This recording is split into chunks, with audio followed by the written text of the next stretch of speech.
एक लड़का होता है जो मेहनत मजदूरी करके अपने परिवार का भरण पोषण करता है, लेकिन वह एक दिन टहलते टहलते एक ऐसे जगह पर पहुंच जाता है जहां पर काफ़ी सुंदर सुंदर लड़कियां होती हैं। वो लड़कियां इतने छोटे छोटे कपड़े पहने होती हैं कि उनकी तरफ कोई भी व्यक्ति आकर्षित हो सकता था। तभी वह लड़का उन सीढ़ियों को चढ़कर पहुंच जाता है उसी कोठे पर। वहां अंदर जाने के बाद वह देखता है कि वहां जो लड़कियां होती हैं वह उम्मीद से ज़्यादा छोटे कपड़े पहने हुए खड़ी रहती हैं। उन लड़कियों को देखने के बाद वह लड़का उन लड़कियों को न कि देखता है बल्कि उनमें से एक लड़की को सिलेक्शन करने की भी सोचने लगता है। वह सिलेक्शन करने लगता है, तभी वहाँ एक और लड़की आ जाती है जिसे देखकर उस लड़के की आंखें फटी की फटी रह जाती हैं। साथ ही जब वह लड़की भी लड़के को देखती है तो उसकी भी आंखें खुली की खुली रह जाती हैं। दरअसल वे दोनों रिश्ते में एक दूसरे के भाई बहन होते हैं। वह लड़का अपनी बहन को उस कोठे पर देखकर काफ़ी आश्चर्यचकित हो जाता है। वह लड़का काफ़ी परेशान होता है। वह लड़का यह जानने की कोशिश कर रहा था कि आखिर यह यहाँ तक पहुँची तो पहुँची कैसे। वह अन्य लड़कियों को चुनाव करने के बजाय वह अपनी ही बहन को चुनता है और कहता है मुझे यही लड़की चाहिए, और अपनी ही बहन को लेकर उस कोठे के एक छोटे से कमरे के अंदर वह चला जाता है। जिसके बाद अंदर जाने के बाद वह लड़की उस लड़के को गले लगाकर खूब रोती है, अपनी आप बीती बताती है कि वह यहाँ तक कैसे पहुँची। आप बीती सुनने के बाद वह लड़का भी काफ़ी रोता है, लेकिन वह लड़का एक ऐसा कदम उठाता है जिसकी प्रशंसा काफ़ी होती है। नमस्कार, मैं सूरज राज। आज की जो सच्ची घटना बताने जा रहा हूँ यह सच्ची घटना है पश्चिम बंगाल की। दरअसल वहाँ का एक रहने वाला एक लड़का है जो कि उत्तर प्रदेश के मेरठ में सर्राफा बाज़ार में नौकरी किया करता है। 2 दिसंबर 2017 को उस दुकान का जो मालिक होते हैं उस लड़के को किसी काम के लिए कोई सामान वगैरह लाने के लिए उसे किसी दूसरे जगह दुकान पर भेज देते हैं। जब वह लड़का 2 दिसंबर को वह सामान लेने के लिए सर्राफा बाज़ार की तरफ जा रहा होता है तो उसे दरअसल एक कबाड़ी बाज़ार मिलता है, उसे पार करके जाना पड़ता है। तो जब वह कबाड़ी बाज़ार में पहुंचा होता है तभी वहाँ जो कबाड़ी बाज़ार के ऊपर कोठे होते हैं उन पर नज़र पड़ती है। उन पर जो सुंदर सुंदर लड़कियां मेकअप करके काफ़ी अच्छी अच्छी लड़कियां छोटे छोटे कपड़े पहनकर खड़ी होती हैं, उन लड़कियों पर उस लड़के का नज़र पहुंच जाता है। वह लड़का देखता है कि काफ़ी सुंदर सुंदर लड़कियां ऊपर से उसे हाथ हिलाकर उसे ऊपर बुला रही होती है। उसे ही नहीं बल्कि वहां की गलियों में गुजरने वाले काफ़ी व्यक्तियों को लड़कियां अपनी तरफ बुला रही थी कि ताकि वह ऊपर आए और उनके साथ कुछ वक्त बिता सकें। वह लड़का ऊपर देख ही रहा होता है कि उसकी नज़र एक लड़की पर पड़ जाती है जो कि उसकी नज़र खुली की खुले रह जाती है। वह लड़की उस लड़के को एक ऊपर से पर्ची फेंक कर देती है जिसमें उस पर्ची में लिखा होता है कि तुम मुझसे आज रात 8 बजे मिलना। वह लड़का वहाँ से अपने काम पर यानी अपने मालिक जो उसके मालिक के काम दिए होते हैं वहाँ पर सर्राफा बाज़ार के लिए निकल जाता है। वहाँ पर काम करने के बाद फिर वापस आ जाता है। उसी कोठे के नीचे वह रुक जाता है और अपने मालिक को फ़ोन करता है कि मालिक मैं आने में कुछ देर हो जाऊंगा, आज काम पर नहीं आ पाऊंगा। उसके मालिक कहते हैं ठीक है कोई बात नहीं। वह लड़का उसी कोठे के नीचे रात के 8 बजने का इंतज़ार कर रहा होता है। जब रात के 8 बज जाते हैं तो वह लड़का सीढ़ी चढ़कर उस कोठे के अंदर जाता है। जब अंदर जाता है वहाँ देखता है कि एक कोठे की मालकिन बैठी हुई हैं, उनके पास बहुत सारी लड़कियाँ खड़ी होती हैं जो कि काफ़ी सुंदर होती हैं और छोटे छोटे कपड़े पहने हुए होती हैं। तभी वह देखता है कि वह लड़की भी आ जाती है। वह लड़का वहाँ खड़ा होता है, तभी वह लड़की आ जाती है जिसका नाम सबीना होता है। वह लड़का उसे देखकर काफ़ी खुश भी हो जाता है और मन ही मन उसे अफसोस भी हो रहा था। वह उस लड़की को देखकर कहता है मुझे यही लड़की चाहिए। उस लड़की की तय की गई कीमत अदा करने के बाद वह लड़का अपनी ही बहन को कोठे के एक कमरे के अंदर लेकर चला जाता है। जब वह कोठे के कमरे के अंदर चला जाता है, वह लड़की अपने भाई को गले लगाकर फूट फूट कर रोने लगती है। वह अपने भाई को अपनी आप बीती बताती है और कहती है, भैया मुझे यहाँ से छुड़ाकर घर ले चलो। फिर वह हम बताती कि वह कैसे 6 महीने में एक एक दिन यहाँ पर बिता रही है। वह लड़का अपनी बहन से पूछता है कि तुम इस कोठे पर आई तो आई कैसे? तो लड़की बताती है, भैया मैं तो कॉलेज जा रही थी, पर एक कार वाला आता है और मुझे कुछ नशीला पदार्थ पिलाकर अपनी कार में बिठा लेता है और वहाँ से लाकर मुझे यहाँ इस कोठे पर बेच दिया। बातों का सिलसिला चालू रहता है कि तभी जो दरवाज़ा होता है वह अचानक खुल जाता है।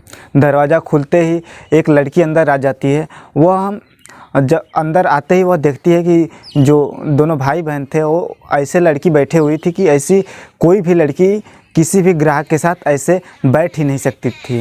वह लड़की जो कि दरवाज़ा खोल कर आई होती है, वह देखती है कि यह लड़की जो ग्राहक के साथ अंदर गई है वह अपने तन पर पूरे कपड़े पहने हुए थी और अपना पूरा तन ढके हुए थी। वह ऐसी बैठे हुए थे कि ऐसी स्थिति में कोई अपने परिवार के ही साथ बैठ सकता है। उस लड़की जो दूसरी लड़की आई है उससे तनिक भी समझने में देर नहीं होती है। वह उस लड़की से पूछने लगती है कि तुम मुझे सच सच बताओ कि आखिर मामला क्या है, वरना मैं मालकिन से जाकर बता दूंगी। तब वह जो लड़की होती है उस दूसरी वाली लड़की को बताती है कि यह मेरे गांव का है, मेरा भाई यह मुझे बचाने के लिए इस कोठे पर आया है। वह लड़का दूसरी लड़की को शांत कराते हुए कहता है, अगर तुम मेरा साथ दोगी तो मैं तुम दोनों को साथ छुड़ाकर तुम दोनों को घर वापस भेज सकता हूँ। वह लड़का उन दोनों लड़कियों के साथ कुछ वक्त बिताता है। कुछ वक्त बिताने के बाद वह नीचे आता है, कोठे से नीचे आता है और फिर वहाँ जाता है जहाँ दिन में सामान लेने के लिए गया होता है। उस दुकान पर फिर जाता है। वहाँ पर जो एक नौकर होता है, उस नौकर से इस लड़के का काफ़ी परिचय होता है। वह उसके पास जाने के बाद अपनी पूरी आपबीती बताता है, पूरी कहानी सुनाता है। वह कहता है, भैया इसी कोठे पर मेरी एक बहन फंसी हुई है, मुझे उसको बचाना है। वह लड़का तुरंत उस लड़के को लेकर वहाँ का जो नज़दीकी पुलिस स्टेशन होता है वहाँ जाता है। वहाँ का SHO होती हैं रश्मि चौधरी, वह तुरंत ही एक टीम गठित करती हैं। टीम गठित करके उस टीम में SHO, DSP और उस ज़िले की SP सहित उस जो कोठा होता है वहाँ पर रेड मारते हैं। रेड मारने के बाद वहाँ से बहुत सारी लड़कियों को छुड़ाकर वापस लाते हैं। इसके बाद उस लड़के के बहन को छुड़ाकर उसके वापस उसके घर वालों को बुलाया जाता है और उन लोगों को सौंप दिया जाता है। जब उसके घर वाले अपनी लड़की को इस हाल में देखते हैं तो काफ़ी रोने लगते हैं। लेकिन वह रोने के बाद अपनी लड़की को लेकर अपने घर वापस चले जाते हैं। लेकिन इन छुड़ाई गई लड़कियों में एक लड़की ऐसी भी होती है जिसकी कहानी सुनकर आप काफ़ी हैरान हो जाएंगे, काफ़ी आप दंग मान जाएंगे। दरअसल यह कहानी शुरू होती है भारत के पड़ोसी देश बांग्लादेश से। उसी बांग्लादेश का एक ज़िला होता है बोगरा। यह कहानी उसी ज़िले की होती है। दरअसल वहाँ की एक लड़की होती है जिसकी कुछ साल पहले ही शादी हुई होती है। उसका एक छोटा बेटा होता है। वह लड़की जिसका नाम शकीला होता है, वह अपनी सहेली के साथ मार्केट करने के लिए बाज़ार गई होती है। वह मार्केट कर लेने के बाद वह वापस घर आते वक्त किसी दूसरे गाड़ी में बैठ जाती है। जब वह दूसरे गाड़ी में बैठ जाती है तो वह गाड़ी उसके घर की तरफ आने के बजाय किसी दूसरी जगह चली जाती है। दूसरी जगह जब जाने लगती है तो कुछ दूर जाने के बाद उस लड़की को लगता है कि यह गाड़ी गलत दिशा में जा रही है। वह लड़की गाड़ी रोककर रुक जाती है और वहाँ से पैदल चलने लगती है। वह लड़की उस गाड़ी से उतरकर पैदल चलने लगती है, जो कि रास्ते में जंगल पड़ता है और काफ़ी रात भी हो चुकी थी। वह जंगल के रास्ते अपने घर जा रही होती है। तभी वहाँ एक व्यक्ति मिलता है, उसे बहन कर बोलता है और पूछता है, बहन तुम इतनी रात को कहाँ जा रही हो, इस तरह जंगल में जा रही हो, यह इलाका बहुत ही खतरनाक है। जब वह लड़की उस लड़के को अपनी पूरी कहानी बताती है तो वह लड़का कहता है, बहन चलो मैं तुम्हें तुम्हारे घर छोड़ देता देता हूँ। वह लड़की उस लड़के के कार में बैठ जाती है। रात का वक्त होता है। वह सफ़र करते वक्त वह लड़का उस लड़की को कुछ खाने के लिए देता है। वह लड़की खाने के बाद गहरी नींद में आ जाती है। जब वह नींद खुलती है तो वह अपने देश नहीं बल्कि अपने पड़ोसी देश भारत में होती है। भारत में वो भी कोलकाता में होती है। उस लड़की को कोलकाता में एक छोटे से कमरे में बंद कर दिया जाता है। वहाँ पर उसे बराबर और नशे की गोलियाँ दी जाती थी। जब वह लड़की की नींद खुलती है तो उसे पानी के साथ वही नशे की गोलियाँ दी जाती थी, बराबर दी जाती थी। जब वह कुछ खाने की मांग करती थी, पानी की मांग करती थी, उसके बदले में काफ़ी मारपीट होती थी, उससे काफ़ी प्रताड़ित किया जाता था। वह लड़की कुछ भी बोलने की कोशिश करती तो उसे यह कहकर डरा दिया जाता था कि तुम अब अपने देश नहीं बल्कि पड़ोसी मुल्क भारत में हो, इसलिए अगर तुम अपने देश बांग्लादेश जाने की तनिक भी कोशिश की तो तुम्हें भारत की पुलिस बिना पासपोर्ट का भारत आने के जुर्म में तुम्हें जेल में डाल सकती है और तुम ज़िंदगी भर जेल में सड़ती रहोगी। इसी के डर से चुपचाप लड़की उसी कोठे पर रह जाती है। वह लड़की भी सोच लेती है कि अगर मैं यहाँ से भागूंगी तो वाकई में मुझे भारत की पुलिस पकड़कर जेल में डाल देगी। इसलिए वह लड़की भागने के बजाय उसी कोठे पर रहने का मन बना लेती है। वह धीरे धीरे उन लोगों की बात मानने लगती है। बात मानने के बाद जब उन लोगों की बात मानने लगती है तो वे लोग उस लड़की को मुंबई भेज देते हैं। और मुंबई जाने के बाद उस लड़की के साथ ऐसा व्यवहार होता है कि वह लड़की कभी भी उसकी कल्पना तक भी नहीं की थी। वहाँ पर उस लड़की को लगातार ग्राहकों के साथ वक्त बिताने के लिए प्रताड़ित किया जाता था। जब वह लड़की उसका विरोध करती थी तो उस लड़की को हार्मोन्स बदलने वाला इंजेक्शन दिया जाता था, जिससे वह लड़की उत्तेजित हो जाती थी और वह ग्राहकों के साथ वक्त बिताती थी। इस तरह उसको लगातार इंजेक्शन पे इंजेक्शन दिया जाता था। कुछ महीनों देने के बाद वह लड़की खुद ही वह इंजेक्शन स्वयं से लेने लगती है। अगर उस लड़की को वह इंजेक्शन नहीं दिया जाता था तो उसे काफ़ी बुरा लगने लगता है। वह पुरुषों के साथ वक्त बिताने की आदी हो जाती है। अब वह बिना इंजेक्शन लिए ही वह पुरुषों के साथ वक्त बिताने लगती है। वह लड़की आगे बताती है कि भारत के तमाम राज्यों बिहार, उत्तर प्रदेश, पंजाब, हरियाणा, मुंबई, मध्य प्रदेश, राजस्थान जैसे राज्यों से ऐसे ही लड़कियां पकड़ कर उस कोठे पर लाई गई थीं, जिन्हें इंजेक्शन देकर उन पुरुषों के साथ सोने के लिए कहा जाता था। वह बताती थी कि दिन के 8 बजे से लेकर रात के 11 बजे तक लगभग कभी कभी 80 तो कभी कभी 100 पुरुष उनके साथ वक्त बिताते हैं। ज़रा आप सोच कर देखिए कि कोई स्त्री अपने पति के साथ वक्त बिताने पर काफ़ी परेशान होती है और वहाँ पर कोठे पर तो एक स्त्री के साथ 80 100 पुरुष वक्त बिताते थे, उनके साथ शारीरिक संबंध बनाते थे। उनके ऊपर क्या बीतती होगी। वह लड़की मुंबई में कुछ दिन बिताने के बाद लगभग 3 महीने मुंबई बिताती है। फिर उसके बाद उसे दिल्ली के जीबी रोड पर भेज दिया जाता है। यहाँ पर आकर वह देखती है कि यहाँ पर हालात और भी बुरा होता है। यहाँ पर भारत के कई राज्यों से कम उम्र की लड़कियाँ लाकर बेची गई थी, जो कि नशे का इंजेक्शन देकर उन्हें उत्तेजित करके पुरुषों के साथ वक्त बिताने के लिए बोला गया था।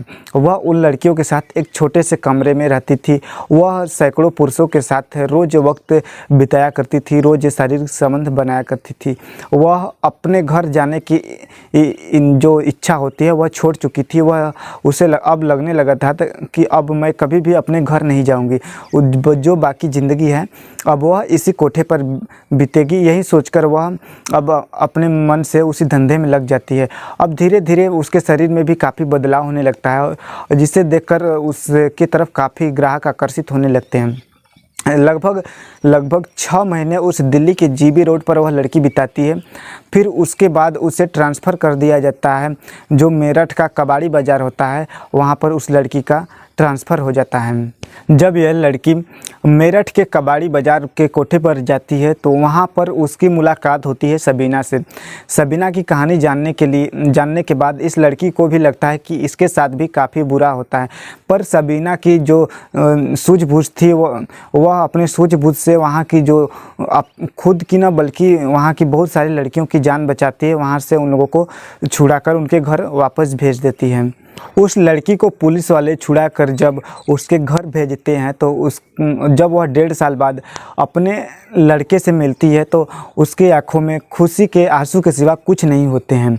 वह लड़की अपने परिवार वालों से मिलकर काफ़ी खुश होती है, लेकिन जब वह लड़की पत्रकार से बात करते हुए बताती है कि कोठे पर काम करने वाली लगभग हर लड़की की कहानी ही एक जैसी ही होती है। वह बताती है कि कोई लड़की अपनी नई ज़िंदगी की शुरुआत करने के लिए घर से निकलती है या घर से कॉलेज जाने के लिए निकलती है, मार्केट करने के लिए निकलती है, तो कोई उसे रास्ते में अपना बनकर या कोई अपना सगा बनकर उसे ठग लेता है और ठगने के बाद उसे किसी कोठे पर बेच देता है।